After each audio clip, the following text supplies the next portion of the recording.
తెలంగాణ రావడమే నీళ్లు, నిధులు, నియామకాలు. కానీ ఒక విషయం మాత్రం గట్టిగా ప్రచారం అవుతుంది. తెలంగాణకి నీళ్లు అసలు తీసుకురాలేదు. కాళేశ్వరం ప్రాజెక్ట్ ఏదైతే ఉందో దాన్ని వృధాగా ఖర్చు చేశాడే తప్ప, కమిషన్ల కోసం కట్టాడే తప్ప రైతుకు ఎలాంటి లాభం లేదు. కృష్ణా గోదావరి మనకు 2 నదులు ఉన్నాయి. కృష్ణా వాటర్ మొత్తం ఆంధ్రాకి అమ్ముకున్నాడు. గోదావరి నుంచి వచ్చే నీళ్ళు మాత్రం ఏదో ఎత్తిపోసుకోవడానికి అక్కడ కట్టాడే తప్ప దానివల్ల ఉపయోగం లేదు. మేడిగడ్డ పిల్లర్లు కుంగిపోయినాయి, దానివల్ల లాభం లేదు. ఇక్కడ ఈ నీళ్ళు పోయినాయి, అక్కడ ఆ ప్రాజెక్టు పోయింది. భ్రష్టు పట్టించిండు తెలంగాణని, అప్పుల పాలు చేసిపోయిండు అని చెప్పేసి గట్టిగా మాట్లాడుతున్నారు. ఈ అప్పుల ప్రచారం కూడా దుష్ప్రచారం. ఈ అప్పుల ప్రచారం కూడా అబద్ధమే. అప్పులు లేకుండా ఎప్పుడు లేదు. రాష్ట్రం తీసుకునేనాడు అప్పు ఉంది, మన రాష్ట్రంగా కొత్త రాష్ట్రం ఏర్పడినాడు అప్పు ఉంది, పోయేనాడు కూడా అప్పు ఉంది. కానీ దానికి ఎన్నింతలు, 2ఇంతలు, 3ఇంతలు చేసి ప్రజలకు చెప్పి నమ్మించాలనే ప్రయత్నం. ఇక్కడ లంకె బిందెలు ఉన్నాయనుకొని వచ్చిన ఖాళీ కుండలు ఇవాళ రేపు అన్ని కూడా ప్రజలకు అన్ని తెలిసి ఉంటాయి, ప్రతినిధులకు అన్ని తెలిసి ఉంటాయి, లెక్కలు పత్రాలు అన్నీ ఉన్నాయి. అన్ని తెలిసి అధికారంలోకి వచ్చి మళ్ళీ మాటలు మాట్లాడడం, ఇక్కడ ఏం లేవని చెప్పడం, అప్పులు ఉన్నాయని చెప్పడం. కేసీఆర్ గారు స్వయంగా చెప్పిండ్రు, 2 పంటల్లోనే కాళేశ్వరానికి కట్టినటువంటి చేసినటువంటి అప్పు తీరిపోయింది. అంత పంట పండింది, ఎన్ని మెట్రిక్ టన్నుల ధాన్యం ఎక్కువగా పండించగలిగిన, మీకు అసలు వ్యవసాయమే చేత కాదన్నారు. అటువంటిది దేశంలోనే నంబర్ 1 స్థాయికి వ్యవసాయ రంగాన్ని వరి పండించే రాష్ట్రంగా, పత్తి పండించే రాష్ట్రంగా తీసుకుపోయినాం. భూగర్భ జలాలను ఎట్లా పెంచుకున్నాం. 24 గంటలు కరెంటు, చీకట్లో మగ్గుతారు, బట్టలు ఆరేసుకోవాలి కరెంటు తీగల మీద అని చెప్పినటువంటి గత ముఖ్యమంత్రులకు మరి మూతోడు చెంప పెట్టు లాంటి సమాధానం 24 గంటలు కరెంట్ ఇచ్చి చూపించిండు కదా. నీళ్ళిచ్చి సాగునీళ్ళు, కాళేశ్వరము ప్రపంచ ఇంజనీర్లే అబ్బురపడేటువంటి ప్రాజెక్టు, ప్రపంచ ఇంజనీర్లే ఆశ్చర్యపోయేటువంటి నిర్మాణ కౌశలం, అద్భుతమైనటువంటి కాళేశ్వరం ప్రాజెక్ట్ ను ఒక్క పిల్లర్ గొంగితే ఎంత అసత్య ప్రచారం. ఇప్పుడు మేడిగడ్డలో నీళ్లున్నాయి, ఎత్తిపోస్తే మరి ప్రాజెక్టులు నింపుకుంటే భవిష్యత్తు ఉంటది, 2వ పంటకు అందుతాయి. ఆ ప్రయత్నమే చేస్తలేడు.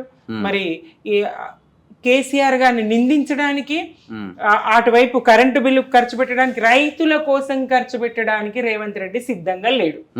అటు ఎరువులు అందుతలేవు, ఇటు నీళ్ళని అందించాడు, ఇటు కరెంటు ఇవ్వడు. ఇప్పుడు 24 గంటల కరెంట్ ఎక్కడన్నా ఉందా? ఏ ఊర్లోనన్నా, ఏ రైతునన్నా అడగండి, వ్యవసాయానికి 24 గంటల కరెంటు ఉంటలేదు. అట్లానే నీళ్లు కూడా, నీళ్ళ పరిస్థితి కూడా అదే. మరి చెరువులు, కుంటలు అన్ని నింపుకోవచ్చు, ప్రాజెక్టులు నింపుకోవచ్చు, శ్రీరామ్ సాగర్ నింపుకోవచ్చు, నిజాం సాగర్ నింపుకోవచ్చు, ప్రాజెక్టులు అన్ని నింపుకోవచ్చు. ఆ నీళ్ళు ఎత్తి సముద్రం పాలవుతున్నాయి కదా. ఈయన కాళేశ్వరం వృధాని చూపించుకోవాలనే ప్రయత్నం అని అనుకుంటారు, కానీ రైతులకు మోసం చేసే ప్రయత్నమే ఇది, రైతులను వంచే ప్రయత్నమే. తెలంగాణను దెబ్బగొట్టే కుట్ర ఈ సీమాంధ్ర మీడియా, పచ్చ మీడియా చేస్తున్నటువంటి కుట్ర. ఆయన ఏ సౌకర్యాలు, పాలనా ఫలాలు ప్రజలకు అందద్దు. తెలంగాణ ప్రజలకు అన్యాయం చేస్తా ఉన్నది రేవంత్ రెడ్డి పాలన. కానీ ఢిల్లీలో 5, 6, 7 ఈ 3 రోజులు అసలు డ్రామా చేయాలనుకుంటున్నారు అని చెప్పేసి అంటున్నారు. అసలు ఏం డ్రామా చేయాలనుకుంటున్నారు? ఏదో సినిమా నాకు గుర్తులేదు. బాబు మోహన్ అక్కడ నేను కొండనెత్తుతా అని చెప్పేసి పందెం కాస్తాడు ఊరోళ్ళతో. అరే నిజమా కొండనెత్తుతాను, ఊరందరూ అక్కడ గుమి కొడతారు. ఇప్పుడు ఆయన చేతులు ఇట్లా పెట్టి ఇటు నలుగురు అటు నలుగురు బలవంతులు రండి అంటాడు. ఎందుకు? కొండను లేపి నా భుజాల మీద పెట్టండి, నేను మోస్తా. ఇప్పుడు రేవంత్ రెడ్డి పరిస్థితి అట్లా ఉంది. వీళ్ళు కొండను లేపే వాళ్ళు ఉండరు, భుజాల మీద పెట్టే వాళ్ళు ఉండరు, ఈయన మోసేది ఉండరు. ఈ బీసీ రిజర్వేషన్ బిల్లు కూడా ఆయన అక్కడ పోయి చేసేది ఏముండదు, ఉత్త డ్రామా. నేను చేస్తున్నా అని బీసీలను నమ్మించే ప్రయత్నం తప్ప బీసీలకు ఒరిగేది ఏముండదు. మరి దీనికోసం నువ్వు ఇంతకాలం వేచి చూసి అక్కడికి రాష్ట్రపతి గారి దగ్గరికి పంపి, బిల్లు పంపి, ఆర్డినెన్స్ తీసుకొచ్చి మళ్ళీ నువ్వు ఇక్కడ ఏం చేస్తావు? అక్కడ అఖిలపక్షాన్ని తీసుకుపోయే ప్రయత్నం చేయడు, మీరు రండి అంటాడు. అదే నా పిలిచే పద్ధతేనా? అది బాధ్యతాయుతమైనటువంటి ప్రభుత్వము ప్రధాన ప్రతిపక్షాన్ని ఏ రకంగా పిలిచి తీసుకెళ్లాలా? చిత్తశుద్ధి లేదు, చెయ్యాలనే తలంపు లేదు, ఎన్నికలు జరగద్దనేటువంటి ఆలోచననే కాంగ్రెస్. కానీ గ్రామ స్థాయిలో చూసుకుంటే బీఆర్ఎస్ గవర్నమెంట్ ఉన్నప్పుడు రేషన్ కార్డులు కావచ్చు, అలాగే డబుల్ బెడ్రూములు కావచ్చు, చాలా వరకు ఎలాంటి లబ్ధిలు పొందలేదు. వాళ్ళు అనుకున్న వాళ్ళకే ఇచ్చుకున్నారు, వాళ్ళు బాగుపడ్డారు. బీఆర్ఎస్ గవర్నమెంట్ వల్ల ఎవడు బాగుపడ్డాడు అనే మాట వినిపిస్తుంది.